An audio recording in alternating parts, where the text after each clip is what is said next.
2024 కవిత్వం. సంపాదకులు దర్భసేనం శ్రీనివాసాచార్య గారు. ఇందులో నా కవిత కూడా ఉంది.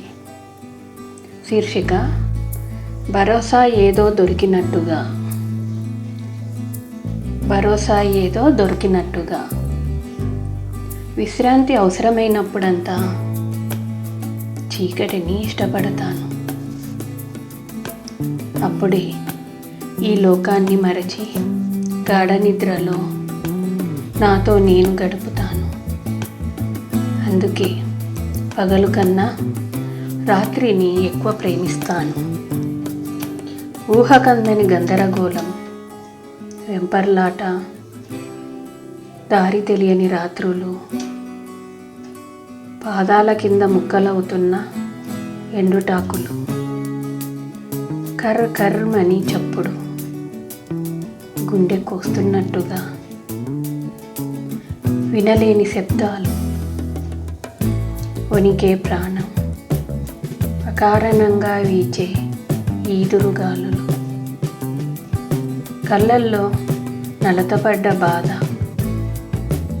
అంత చీకటిలోనూ అప్పుడప్పుడు మినుక్కుమనే మినుగురులు.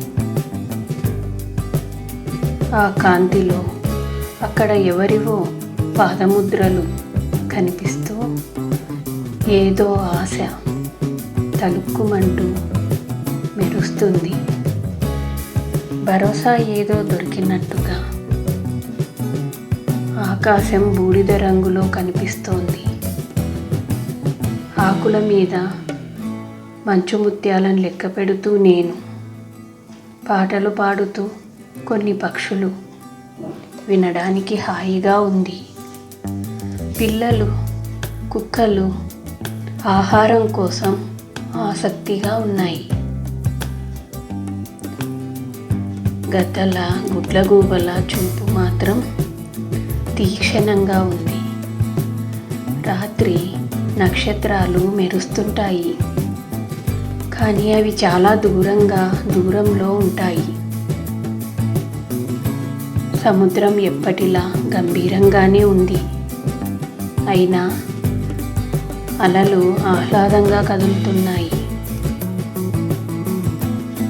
జీవితంలో పరిచయాలు కూడా ఋతువుల లాంటివి. ఒకటి వసంతమైతే మరొకటి శిశిరం అవుతుంది. అంతే. హాయిగా స్నేహం దేనితోనైనా చేయవచ్చు. చెట్టుతో, పిట్టతో, కొండ కోనతో, అడవితో, పుస్తకంతో. వాటికి కులం, మతం, జాతి అనే వైరాలేవి ఉండవు కాబట్టి. Thank you.